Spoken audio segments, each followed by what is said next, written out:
Close your eyes and let the night carry you into an ancient dream.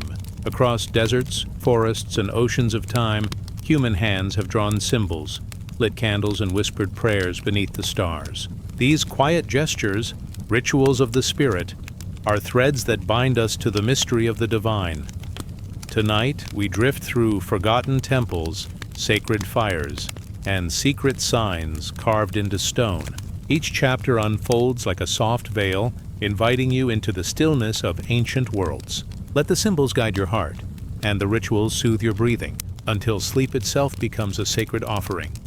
If these stories bring you peace, feel free to subscribe for more journeys into the ancient and the gentle.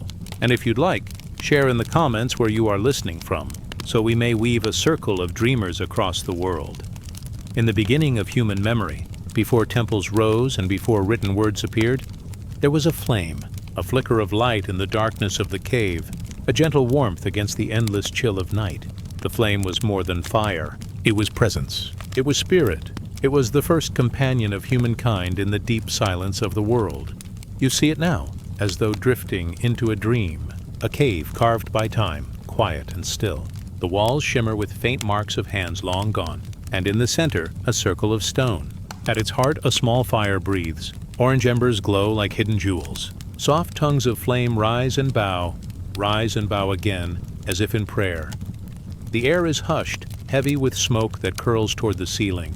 It moves like incense. It carries more than warmth. It carries the memory of the first rituals, born not from books, but from the human heart. The flame was the first altar, the first guardian, the first teacher of mystery.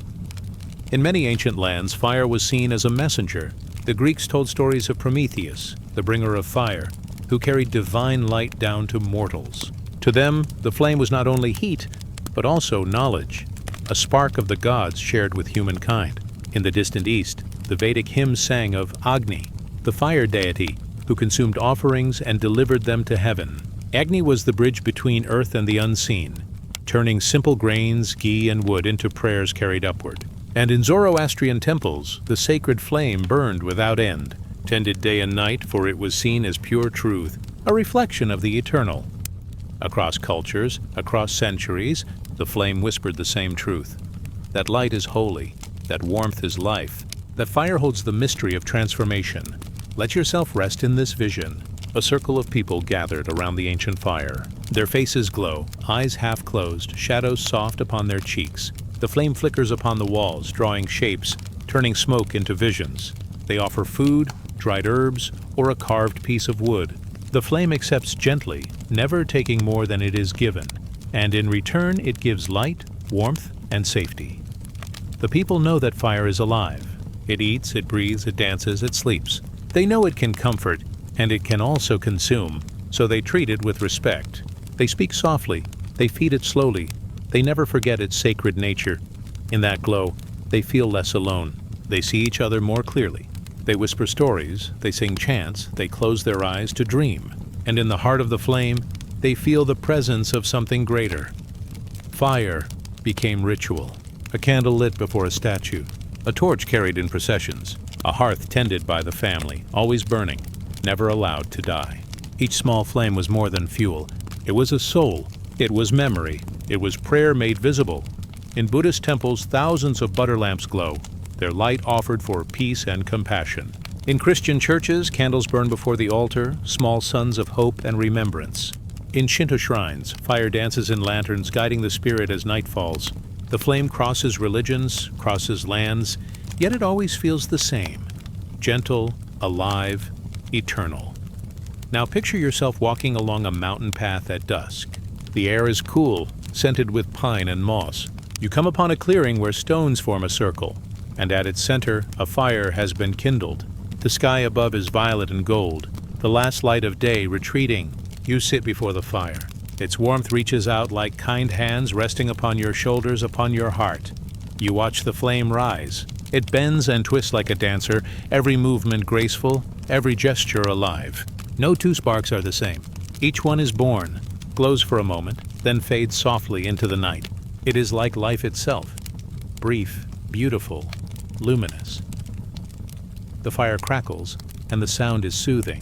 It is like water spilling over stones, like gentle drums echoing from afar, a rhythm that rocks the heart into rest. Your eyes grow heavy, following the steady dance of light. Fire was humanity's first teacher of transformation. Wood becomes ash, darkness becomes light, fear becomes comfort. The ritual of fire is the ritual of change. It shows that nothing is lost. Everything shifts into another form. Even in death, there is glow, there is warmth, there is return to the earth. This is why the flame became the symbol of the soul. A small light within, fragile yet unbroken.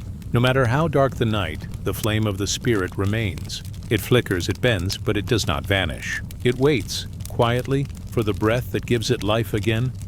Listen now, as the wind enters the cave. It moves gently, like a spirit visiting, and the flame bows in greeting. The people smile, for they believe the wind carries voices of ancestors. The flame answers them, glowing brighter as if to say, "We are still here. The bond is unbroken." Every ritual fire, from the smallest candle to the grandest pyre, tells the same story. That light never truly disappears. It only changes shape, moving from one realm to another. The flame becomes memory. The flame becomes spirit. The flame becomes the path back home. Now imagine yourself lying by the fire. The warmth cradles you. The light washes over your face, soft and golden. The shadows dance gently along the cave walls, moving like guardians, like guides. You feel safe, sheltered, surrounded by something timeless. The flame whispers to your heart. It tells you to rest. It tells you that you are not alone. It tells you that within you burns the same eternal spark. Your breath slows. The fire breathes with you. Each inhale is a glow. Each exhale is a soft release. The first flame has guided humanity through countless nights. It has watched over births and prayers, feasts and mourning, silence and song. It has been carried across oceans, tended through wars, sheltered in temples. And still, even now, its meaning is the same. It is presence. It is warmth. It is the reminder that in every darkness, light waits patiently. As the last embers fade, the warmth remains in your chest. The glow remains in your memory. The sacred flame never dies. It becomes part of you, guiding you, comforting you, holding you in peace. Now let the fire dim into starlight. Let the cave dissolve into dream. Let the gentle warmth linger only in your breath. The first flame burns quietly in your spirit, always waiting, always near. Now rest as the stars return, and let the soft night carry you onward. The night is calm. A silver moon glides above the horizon, round and full, watching over the quiet earth. Its light falls gently across a field of stones where ancient rings stand in silence. Each stone is weathered yet still strong, as though time itself bows before their presence. Here, in the stillness of night, the circle reveals its secret, that what has no end also has no beginning, that what is whole cannot be broken. You drift closer. The stones glow faintly in the moonlight, casting soft shadows across the grass. They form a circle so vast, so steady, that even the stars above seem to echo its shape. The air is hushed, holding its breath, as though aware that you stand within something sacred. The circle is not only stone, it is symbol, it is memory, it is eternity made visible. Long ago, people gathered within circles such as these. They built them not as homes or walls, but as places of prayer. The circle was their teacher, showing them that life does not move in a straight line. It turns, it returns, it flows again and again, like the seasons, like the moon, like the beating of the heart. In ancient stories, the circle often appears as a cosmic wheel. In Hindu thought, the wheel of samsara turns endlessly, carrying souls through birth, death, and rebirth. In Buddhist paths, the Dharma wheel spins, each spoke pointing to a truth that leads the spirit toward peace. And in Celtic lands, sacred knots and endless spirals were carved into stones, showing that spirit and time flow without break. Wherever people dreamed of eternity, they drew a circle. The circle is soft. It holds without corners, without sharp edges. It embraces everything within it. To stand inside is to feel surrounded, safe, complete. Imagine sitting within a circle of glowing candles. Each flame bends in the still air, forming a ring of light. The warmth wraps around you like a gentle cloak. Nothing stands outside, nothing is left behind. The circle gathers all. Even the heavens move in circles. The sun rises, arcs across the sky, then sinks once more, only to return again. The moon waxes, grows round, then wanes, always finding its way back. The stars spin slowly overhead, a wheel that has turned since the dawn of time. The circle is everywhere, whispering softly, "All things return, all things are whole." In ancient temples, the mandala was drawn as a map of the cosmos. Lines and colors radiated outward from the center, unfolding like a flower. To gaze upon it was to enter the mystery of creation. Every petal, every curve led the eye back to the middle where stillness waited. Meditating on the mandala was not just looking, it was walking inward, step by step, toward the eternal center of the self.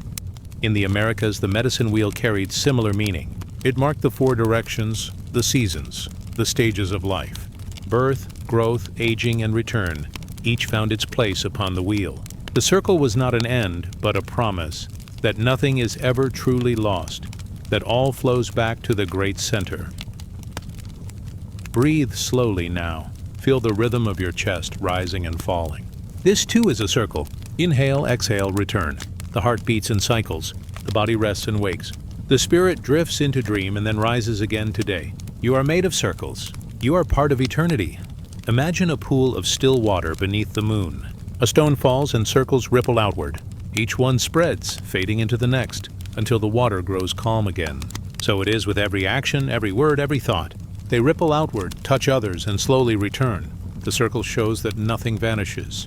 It only travels. It only transforms. Stories say that the gods themselves drew circles to guard the sacred. In ancient rituals, people stood hand in hand, forming a living ring around the fire. The circle was protection, keeping away the unseen. It was also union, binding hearts together as one. Even now, when people gather in prayer, they often form a circle, for it is the simplest temple. No roof, no walls, only a shape that reflects the sky, eternal and whole. The circle reminds the spirit that endings are not truly endings. When the sun sets, it prepares to rise again. When the seed falls into the soil, it prepares to sprout. When life fades, it prepares to return in another form. The circle tells the story of forever. Let yourself drift now into a vision. You walk through an open meadow where the grass sways gently under the night sky. Ahead you see a ring of ancient stones. You step inside. The air is cool, but the circle holds a quiet warmth, as though invisible arms surround you. Above, the stars shine in their own perfect circles. The moon, round and full, watches with a patient glow. Within you the heart beats, steady, unending. You feel the great pattern all around you.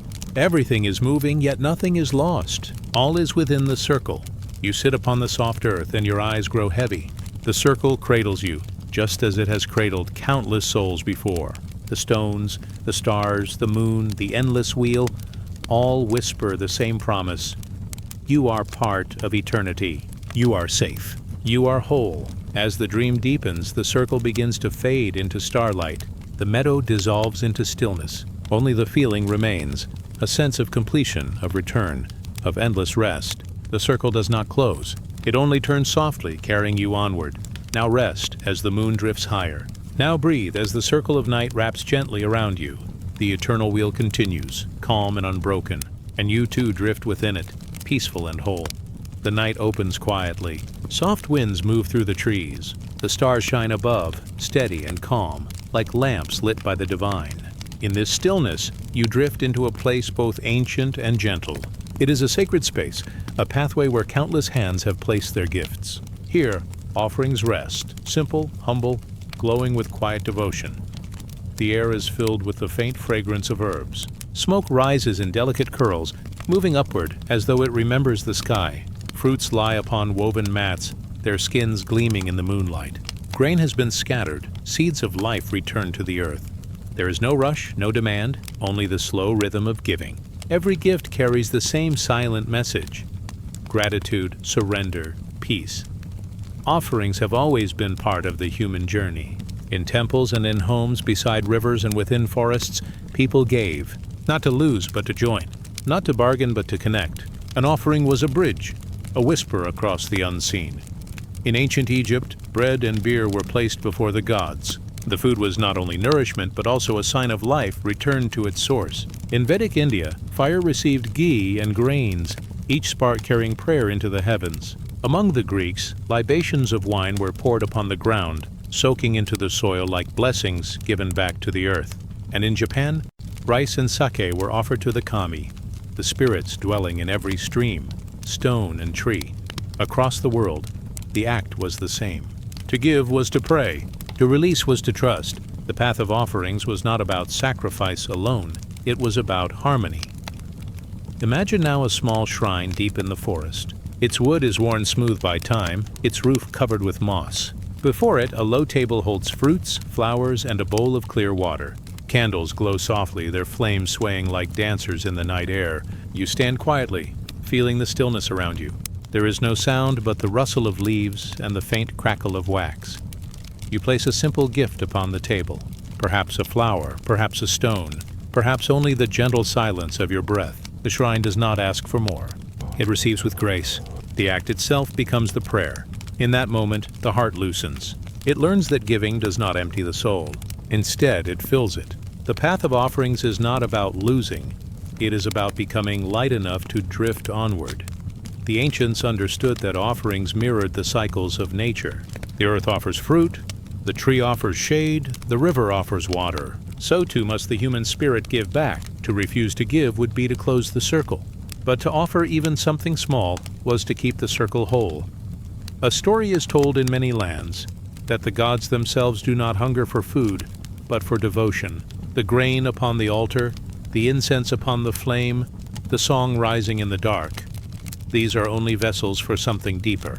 They carry love. They carry reverence. They carry trust. When the Mayans offered cacao, it was not only the bean, but the sweetness of gratitude. When the Celts tied ribbons upon trees, it was not only cloth, but hope carried upon the wind. When the Navajo sprinkled cornmeal upon the ground, it was not only grain, but a blessing upon the path. Each act, no matter how small, shone like a star in the vast circle of eternity. Now rest for a moment. Imagine sitting at the edge of a river at twilight. The water glimmers in silver light, flowing onward with gentle strength. In your hands rests a small candle upon a leaf. You lower it into the water. The flame steadies, the leaf floats, and slowly it drifts away. You watch as it joins the current, moving farther, softer, until it is only a spark in the distance. This is an offering, a gift not to be kept but to be released. The river carries it, just as life carries every prayer, every memory, every breath. The act soothes the heart. It teaches release. It teaches trust. It teaches the gentle truth that nothing given with love is ever truly lost. Sometimes the offering is not an object but a sound, a hymn sung in the night, a drumbeat beneath the stars, a whispered prayer carried by the wind. The air becomes the altar, and sound itself becomes the gift. In monasteries, chants rise and fall like waves, each note dissolving into silence. In deserts, voices call out to the sky, carried across the dunes by soft winds. In villages, children sing, their laughter itself becoming an offering to the world. Song, too, is surrender. It is a gift that leaves the body, yet lingers in the heart of all who hear. The path of offerings reminds us that the smallest gift is enough. A smile, a breath, a moment of stillness, even these can be placed upon the unseen altar. Now picture yourself walking through an ancient temple. The air is cool, filled with the fragrance of incense. Light filters through high windows, falling like golden dust upon the stone floor. You move softly, your footsteps echoing in the vast hall. Before you lies an altar, simple and steady. Upon it rests fruit, flowers, bowls of water, and small lamps of oil. Each gift has been placed with care. Some are fresh, some are fading, but all are holy. Each one carries the quiet hope of the giver. Each one has become more than it was. You stand before the altar and close your eyes. For a moment, you feel the weight of silence. Then you feel the lightness of release. The offerings around you are like breaths returned to the universe. They are like prayers set free. They are like stars glowing softly in the endless night. The path of offerings is not only for gods, it is also for one another. A shared meal, a kind word, a hand extended in times of sorrow. These too are offerings.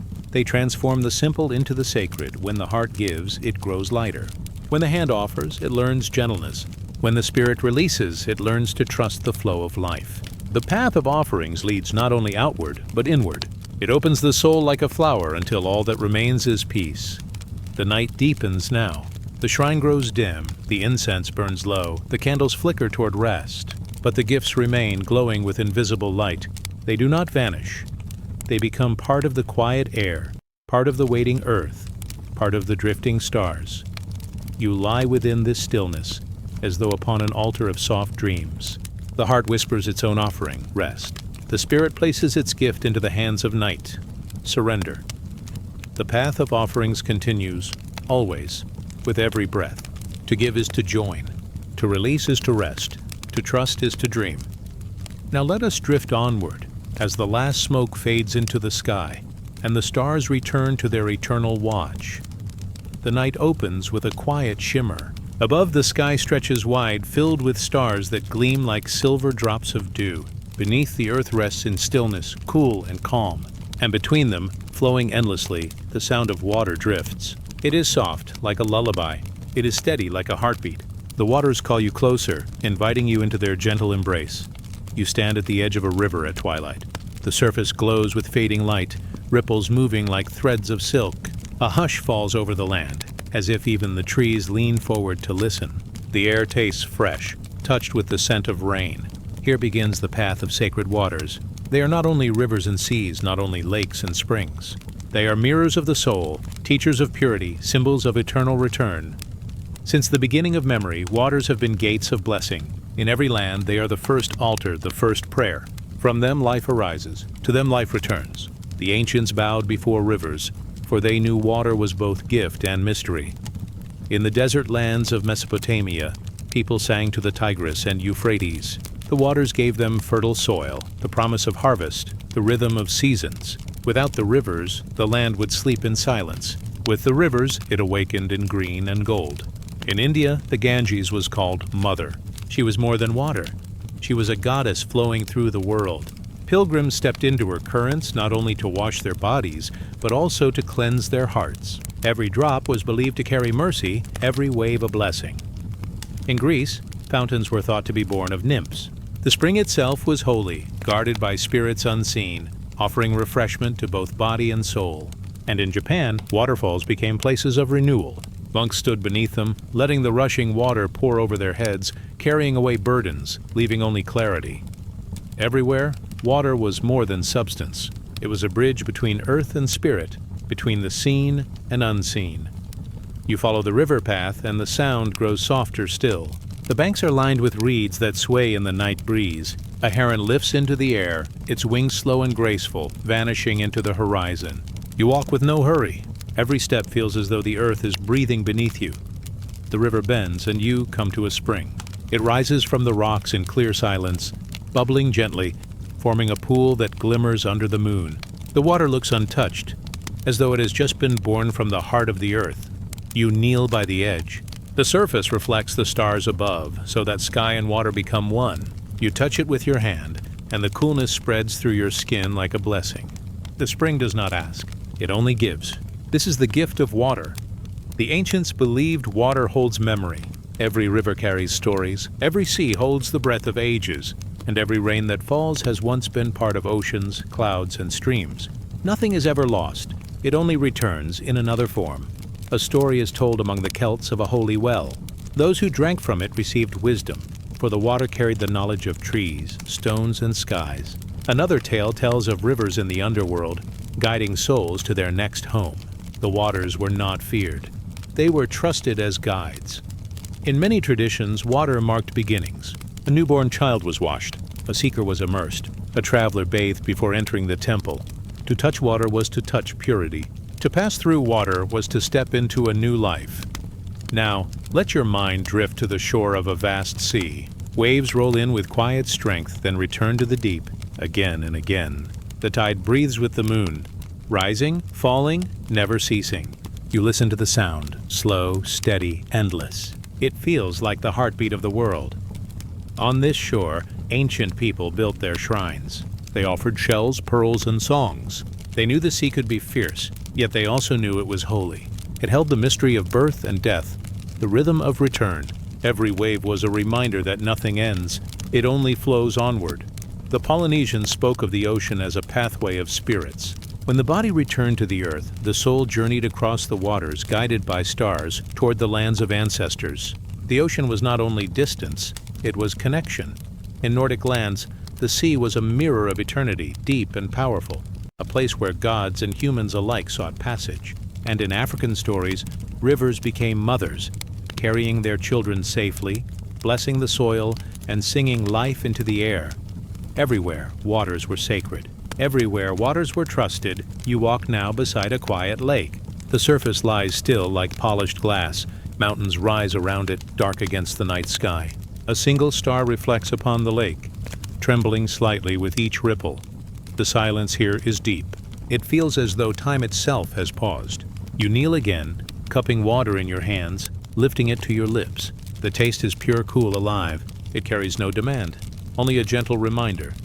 All things flow, all things return. The lake reflects your face, but also the sky, the stars, the trees. It shows that nothing stands alone. Everything is part of the same endless mirror. The sacred waters also teach surrender. No hand can hold a river for long. No vessel can keep the sea. To grasp too tightly is to lose, but to release, to let it flow, is to find peace. This is why the ancients poured libations, wine into the soil, milk into the streams, oil upon the waters. They gave back what had been given, trusting the cycle to continue. The act was small, but it carried the wisdom of surrender. To stand in water, to bathe in a spring, to pour a cup upon the earth. All of these are ways of remembering. They remind the spirit that life is a river. We enter, we flow, we return. The night deepens. The river slows. The spring glimmers. The sea breathes. The lake rests in silence. Every form of water speaks the same truth. All is flowing. All is renewing. You lie now in quiet stillness, as though upon a gentle shore. The body rests like a stone in the riverbed. The breath moves like a current, steady, calm. The mind drifts like a leaf carried downstream. The sacred waters cradle you. They wash away weight. They carry away restlessness. They leave only purity, only peace. Now drift onward as rivers flow into seas, as rains return to the earth, as waves rise and fall beneath the moon. Rest as the waters guide you into the soft embrace of night. The night opens wide. Above you, the sky stretches in silence, deep and endless. And there, resting among the stars, glows the moon. Its light is soft, silver, and tender.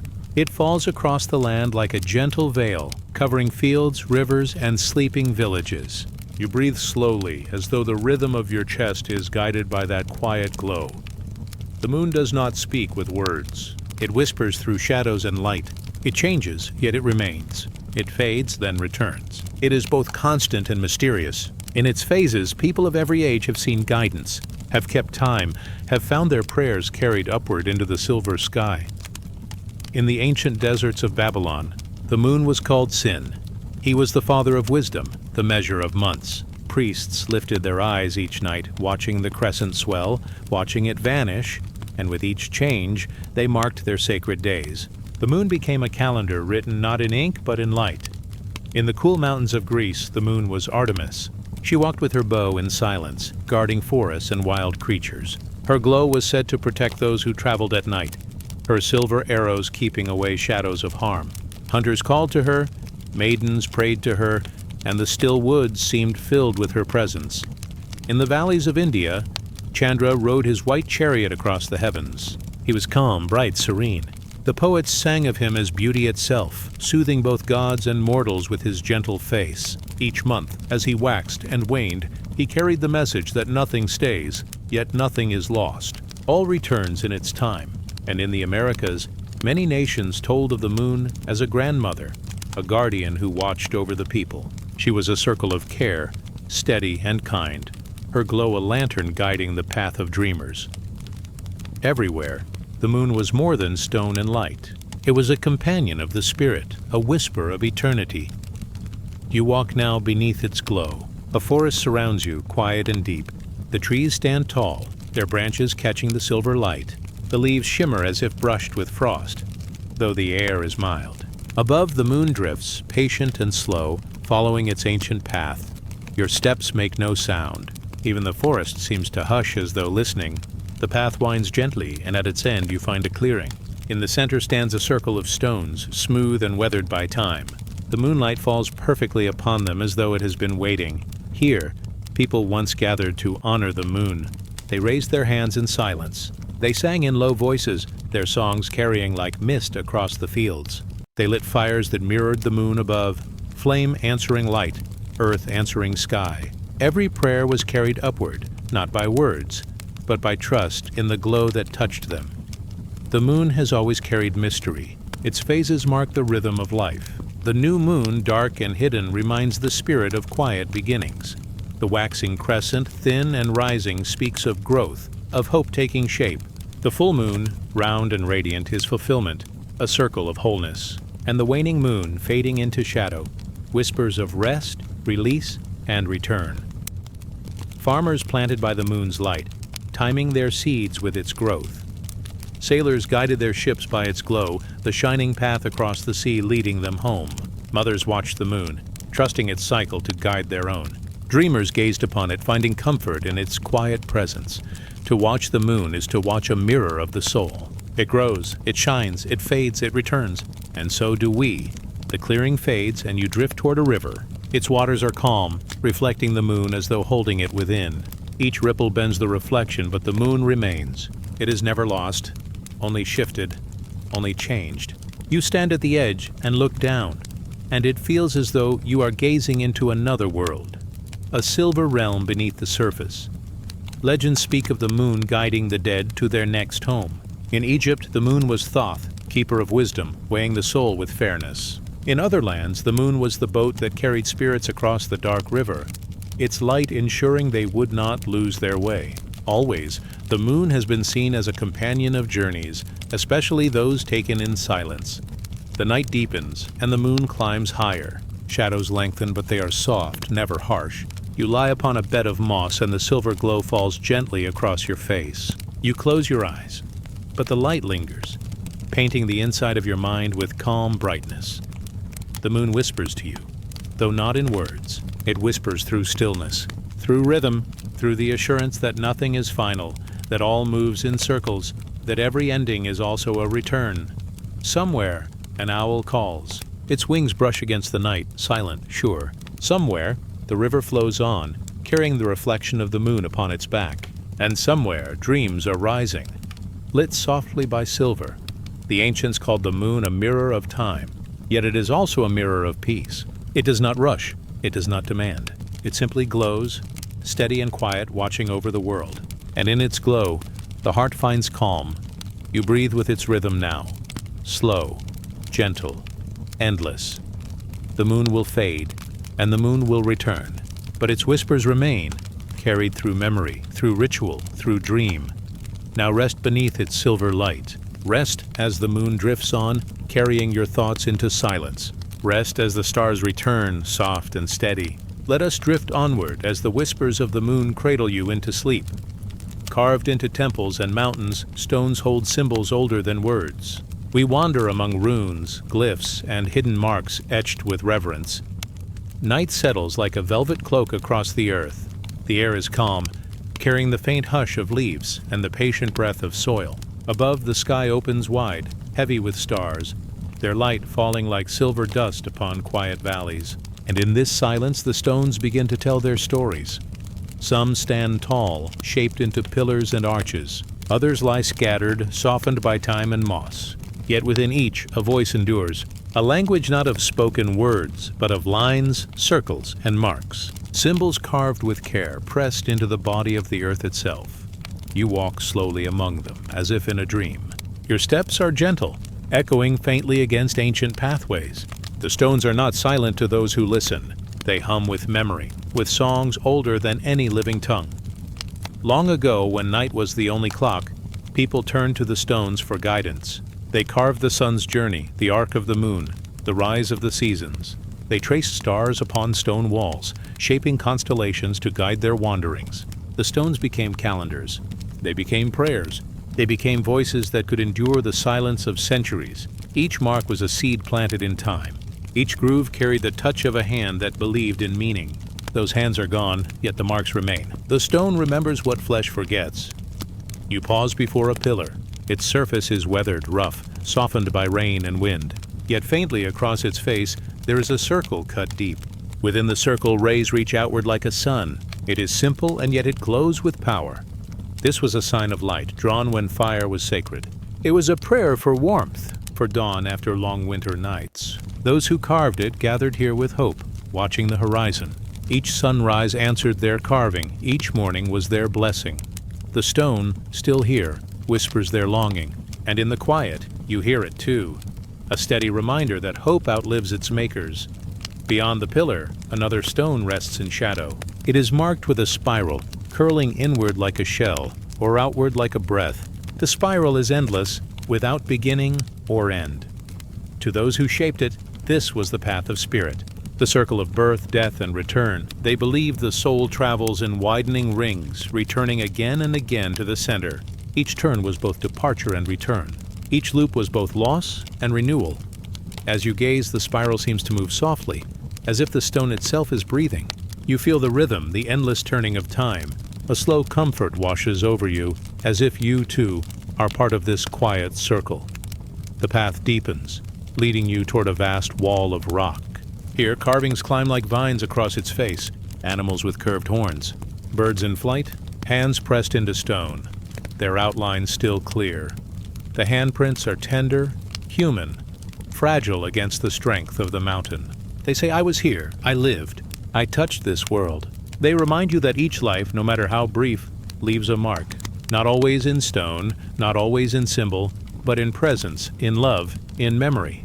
The rock holds those hands still, like a guardian of time, and in their silent shapes, you feel less alone. You rest for a moment by a low circle of stones. They are plain, unmarked, yet their pattern holds quiet meaning. Once fires burned here in sacred gatherings. People sat around the flames, their faces lit in gold, their voices rising in song. The circle was more than stone. It was connection, community, a bond woven in warmth. Now the fires are gone, the voices are hushed, but the stones remain, still holding the memory of light.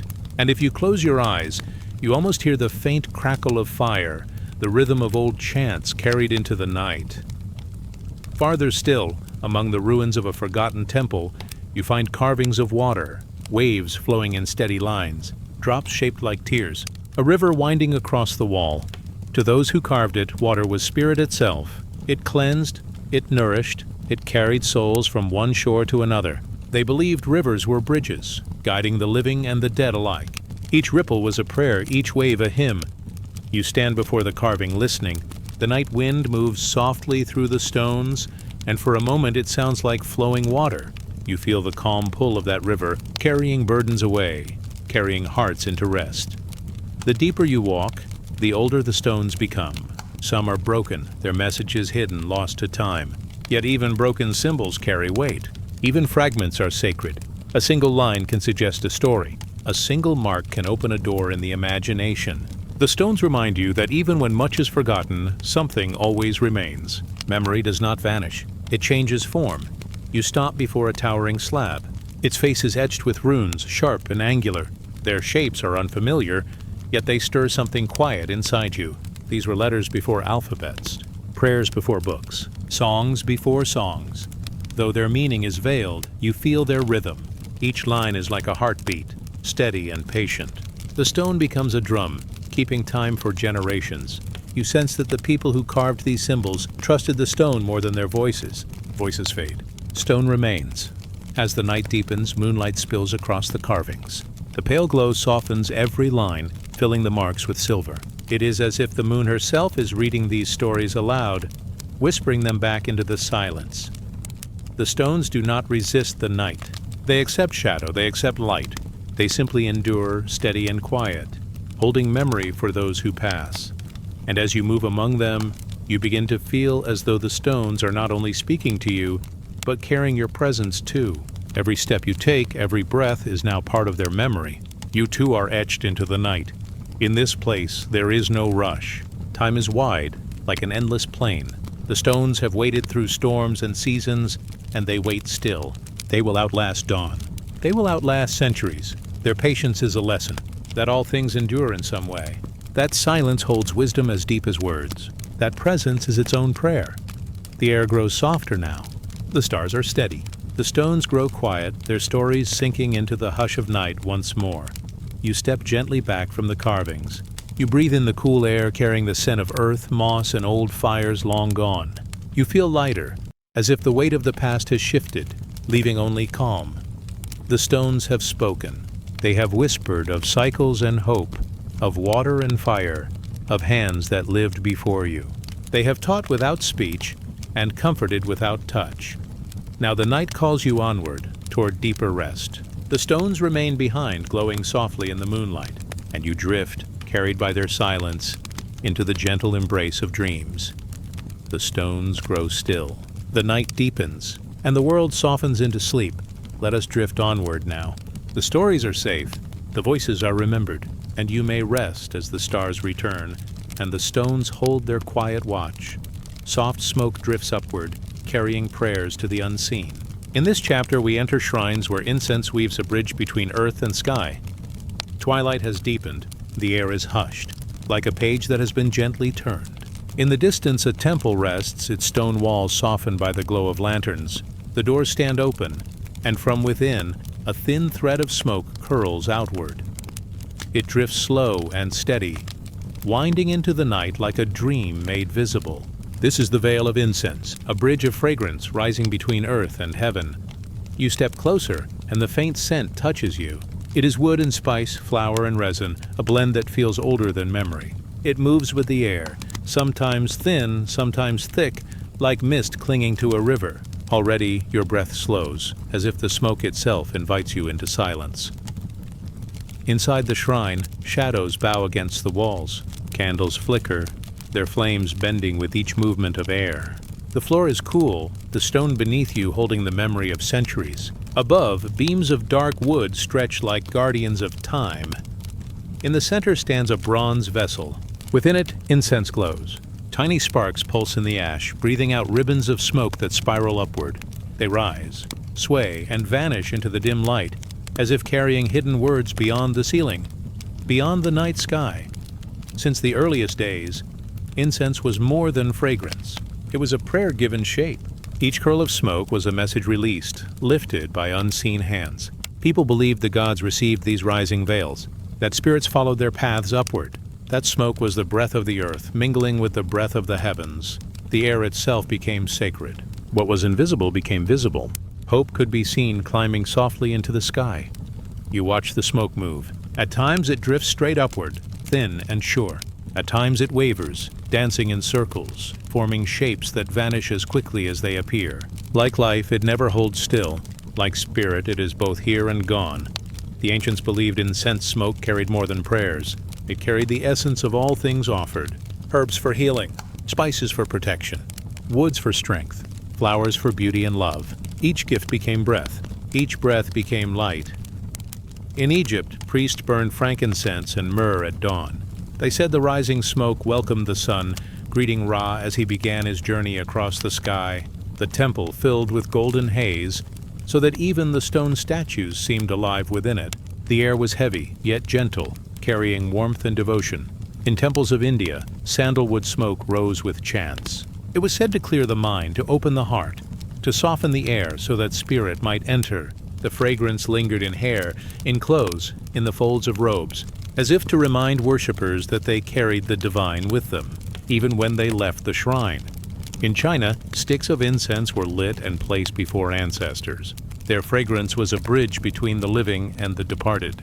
Each line of smoke was like a path leading gently from this world to the next. Across lands and ages, the meaning was the same.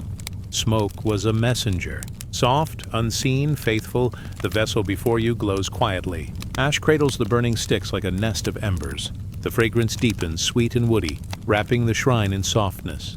You imagine each line of smoke as a thread. Together, they weave a tapestry in the air, a veil that sways between worlds. Through it, the sacred feels near. Through it, silence speaks. You sit for a while in this stillness. The smoke continues, steady and patient. It does not hurry. It does not fade until it is ready. It simply rises, surrendering itself to the air. Watching it, you feel your own thoughts grow lighter. They drift upward, loosening, like leaves carried by wind. The weight you held slips quietly away, lifted into the dim and fragrant night. The ancients believed incense purified not only temples, but hearts. It was fire turned gentle. It was earth turned to breath. It was matter becoming spirit. They said it washed away shadows, that it calmed the restless, that it softened the unseen bonds between people, carrying goodwill like fragrance shared by all. And so incense was burned not only in shrines, but in homes, in gatherings, even by travelers on lonely paths. Wherever smoke drifted, so too did a sense of comfort, of presence, of connection. The shrine grows quieter still. The candles flicker lower and the air thickens with haze. The smoke feels like a soft cloak now, wrapping around you, drawing you inward. Shapes form in its movement. You see a bird rising, wings spread wide. You see a river curling, carrying boats upon its flow. You see a mountain, steady and still. Each shape dissolves, yet leaves a trace of calm behind. Perhaps the smoke does not only carry prayers upward. Perhaps it carries gentle answers downward, hidden in its fleeting forms. There is a legend told in hushed voices that once when the world was new, the gods wished to hear the voices of mortals. But mortals spoke in ways the heavens could not understand. So the gods taught them incense. "Burn this," they said, "and let the smoke be your song." From then on, whenever incense rose, the gods leaned close, and mortals felt less alone. You sit longer, watching the embers glow, watching the smoke weave its soft patterns. You notice how it never clings. It rises freely, offering itself without fear, without grasping. It becomes part of the sky. It becomes part of you. In its quiet lesson, you feel a truth. To release is also to rise. To let go is also to return. The night deepens outside the temple. The stars hang low, shimmering like distant lamps.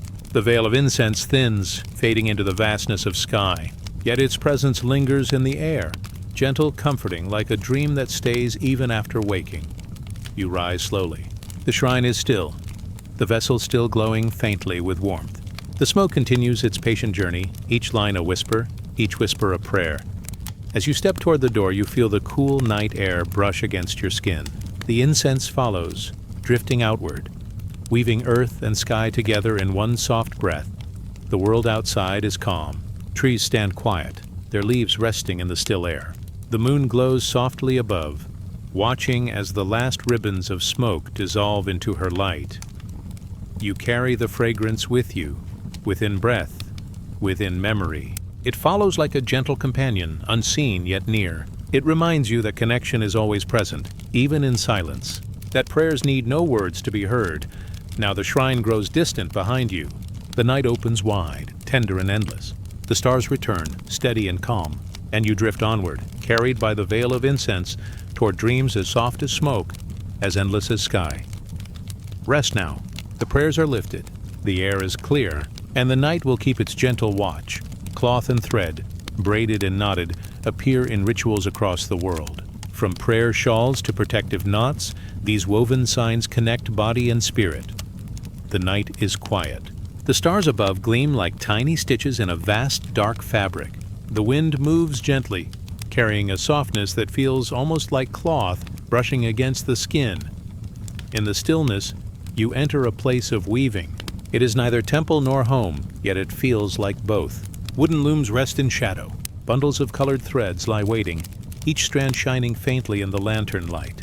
The air smells of earth and dye, of fibers warmed by human hands. It is here, among threads and knots, that people once touched the sacred. It is here that cloth became prayer. You sit before a loom. The wood is smooth, worn down by countless hands before you. A single thread is stretched across, glowing pale in the flicker of light. Another is laid over it, crossing softly, as if greeting a companion. The threads meet, and something new is born. Weaving is more than craft. It is rhythm. It is silence turned to form. Each thread is a breath. Each knot is a heartbeat. Together, they become a fabric, a memory, a vessel of meaning. Across the world, threads were seen as bridges. They bound people to one another. They tied the body to the spirit. They carried blessings, protection, and remembrance. In ancient lands, prayer shawls were woven with fringes at their corners. Each knot and strand carried words unspoken, each tassel a reminder of sacred teachings. To wrap oneself in the shawl was to wrap oneself in the breath of the divine. In distant villages, mothers tied red threads around the wrists of their children. The knots were small, yet each one carried protection, whispered into being by loving hands. The thread itself was not power, but it was a sign, a vessel for care, for watchfulness, for unseen guardianship. The loom before you waits. Threads hang like rays of light, ready to be guided. With every crossing, a pattern begins to form, soft and slow. The ancients spoke of the fates, three sisters who wove the lives of all beings. One spun the thread, thin and delicate. Another measured its length. The last cut it when the time was right. In their weaving, the destinies of kings and shepherds were alike. All lives, all journeys bound by thread. Other stories tell of spider goddesses weaving the world into being. Their threads stretched like rivers of light, joining earth and sky. Each strand was a path, each knot a star. Through weaving, the universe itself became a fabric, vast and endless. You lean closer to the loom. The sound of threads brushing, crossing, touching is like a quiet song. It is steady, patient, without hurry. It reminds you that life itself is woven this way, one moment over another, one breath resting upon the last. When knots appear, they are not flaws. They are part of the pattern. They hold the fabric together, giving it strength. So too do the knots of life, the moments of pause, the ties that bind us. In temples of Japan, priests tie knots of white cord during ceremonies. The knots are not untied but left as signs of connection. They hold prayers in place, like treasures wrapped in silence. In the high mountains, shamans braid threads of many colors into cords.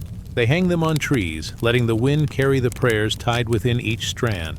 The branches sway and the cords whisper their offerings into the sky. And in quiet villages, women wove cloth not only for warmth, but for spirit. The patterns told stories of rivers, of mountains, of ancestors. To wear the cloth was to carry memory, to be wrapped in belonging. The smoke of incense drifts in your memory. The glow of moonlight rests beyond the window. Now threads and cloth join these sacred elements. Each is a bridge. Each is a sign. Each binds the seen and the unseen. The loom's fabric grows slowly, a small square glowing with hidden meaning. Every thread you place feels like a prayer. Every crossing feels like surrender. Knots, too, have their secrets.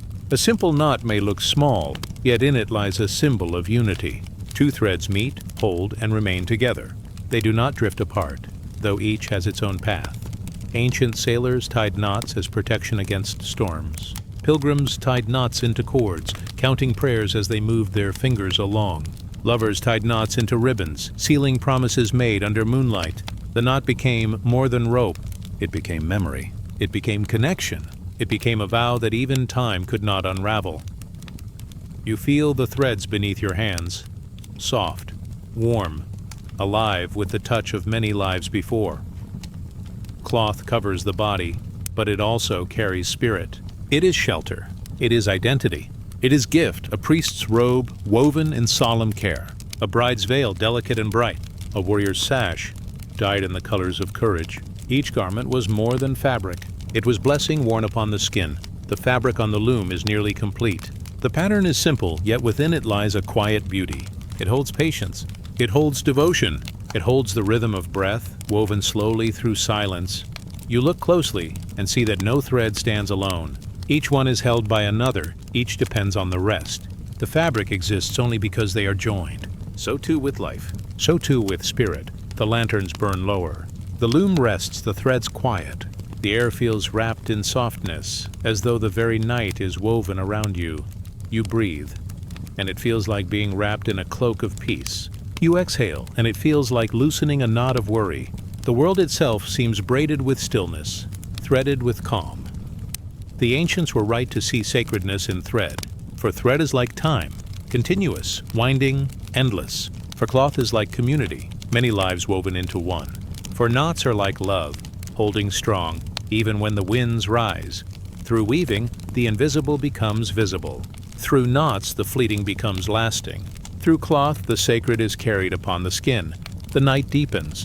The stars above shimmer like tiny knots of light, tied into the vast fabric of sky.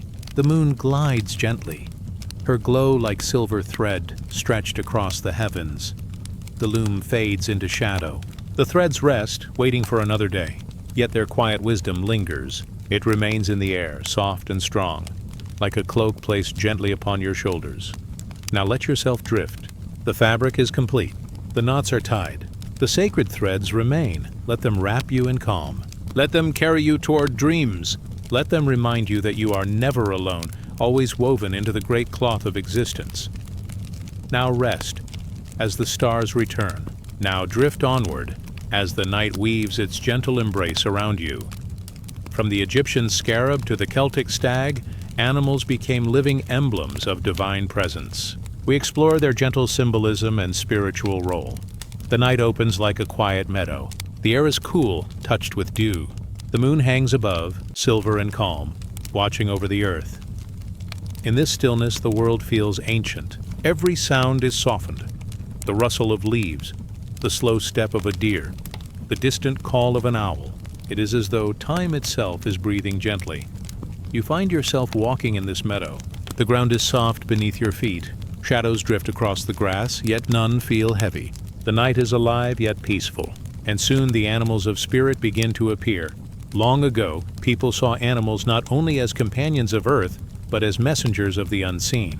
They walked with mystery. They carried meaning beyond their form. Their wings, their horns, their shells, their songs, each became a symbol, a bridge to the divine. The Egyptians looked upon the scarab beetle. Small, shining, and tireless, it rolled its sphere of earth with patient devotion. To them, this was more than insect labor.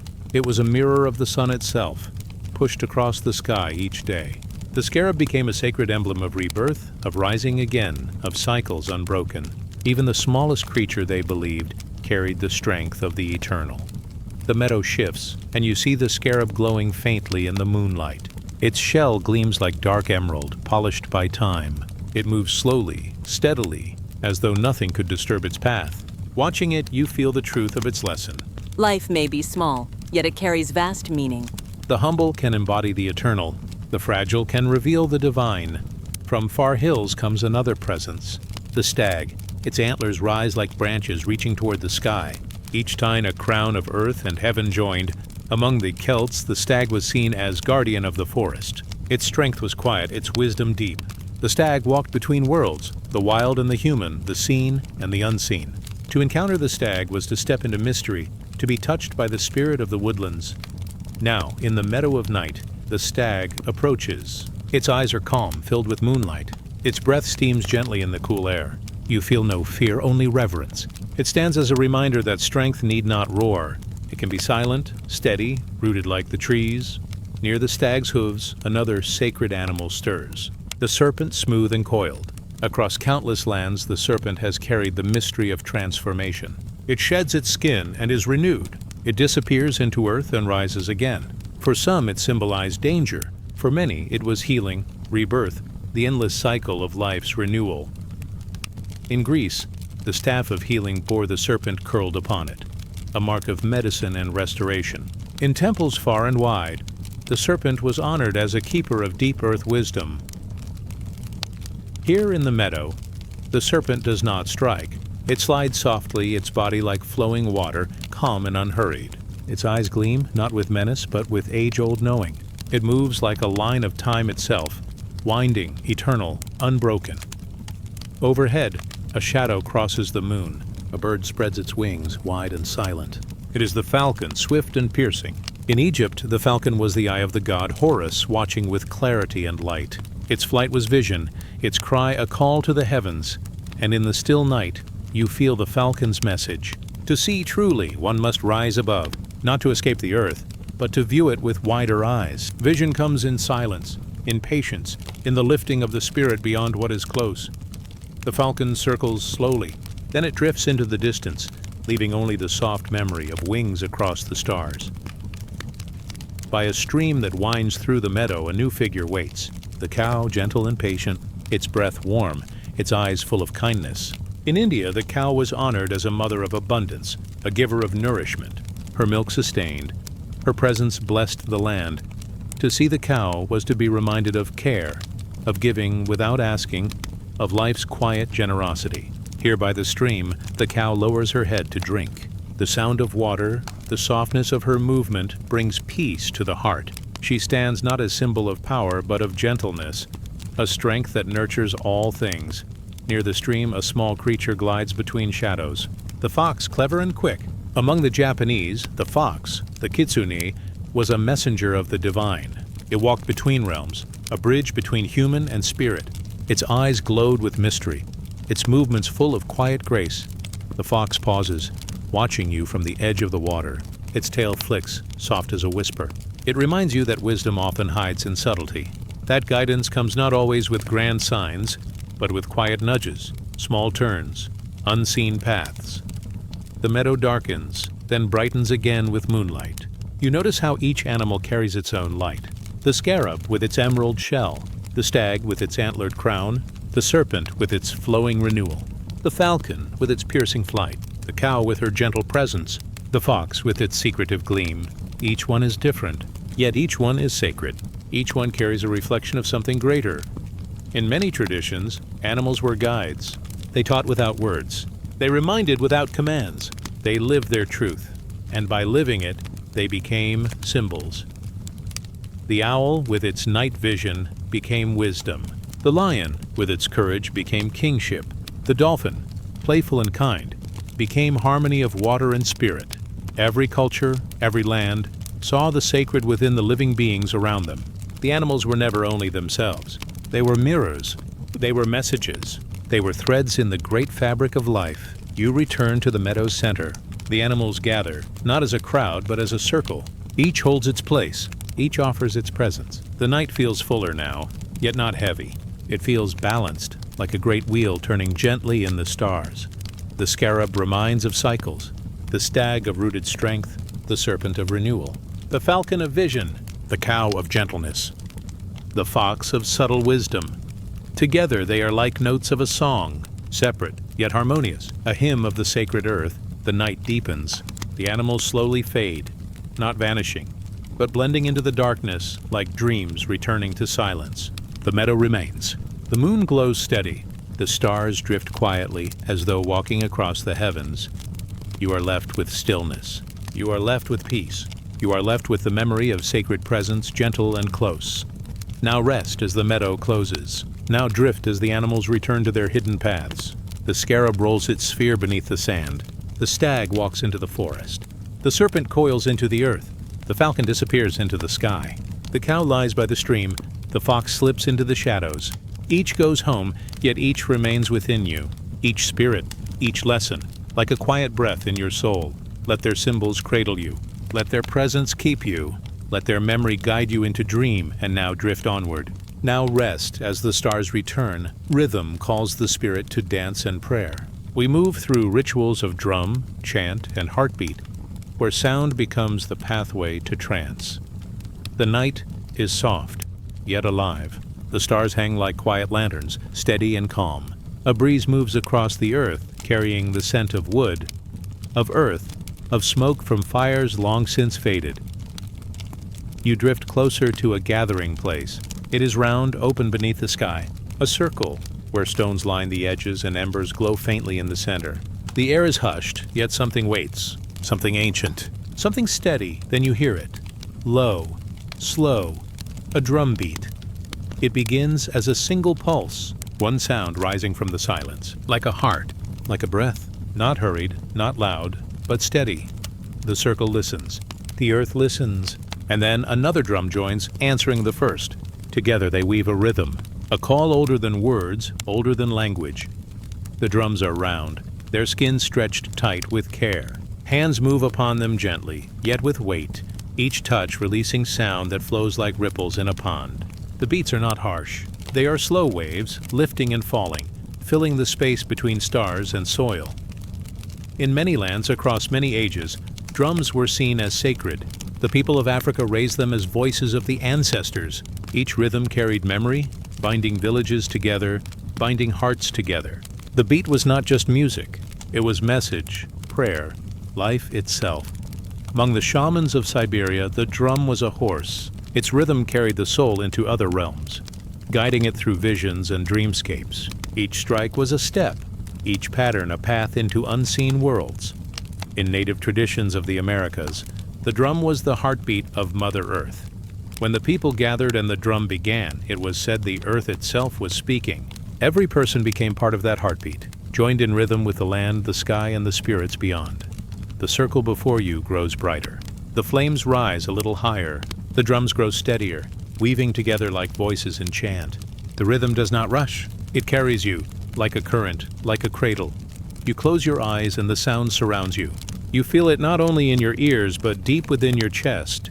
Every beat matches your breath, matches the slow rhythm of your own heart. The sound is not outside you. It is within you. It always has been. The drum beat becomes a bridge. It carries you into stories. You see people gathered long ago, their bodies painted with clay, their eyes reflecting firelight. They sit close to one another, moving gently with the rhythm as though waves of sound are moving through them. Some chant, soft and low. Their voices rise like smoke. The chant blends with the drum until it is hard to tell them apart. Voice and drum, earth and sky, breath and heart, all flowing together as one. The people close their eyes. They do not need sight. The drum guides them. It steadies them. It carries them where words cannot go. Now the circle shifts. You see another people on distant islands, their hands striking hollow logs, creating deep tones that echo like the sea. The rhythm calls their bodies into movement, into dance, into prayer. Feet touch earth, arms lift skyward, and yet it is not a performance. It is devotion, communion, offering. Every step is a prayer. Every motion is harmony with the drum.